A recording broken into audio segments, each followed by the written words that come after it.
Bienvenido a mi canal de YouTube, Padre Ramón Zambrano.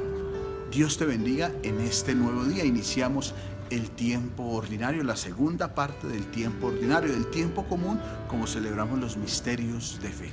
Y al empezar este día, le damos gracias a Dios por todo lo que vamos a vivir. Y le pedimos a Él que su Espíritu, el Espíritu que recibimos en Pentecostés, siga adelante, animándonos, impulsándonos, ayudándonos a construir una mejor familia, moviéndonos a la ternura, moviéndonos al perdón, moviéndonos a las cosas bellas. El Señor te bendiga en el nombre del Padre, del Hijo y del Espíritu Santo. Te invito a que compartas este video con alguien que lo necesite.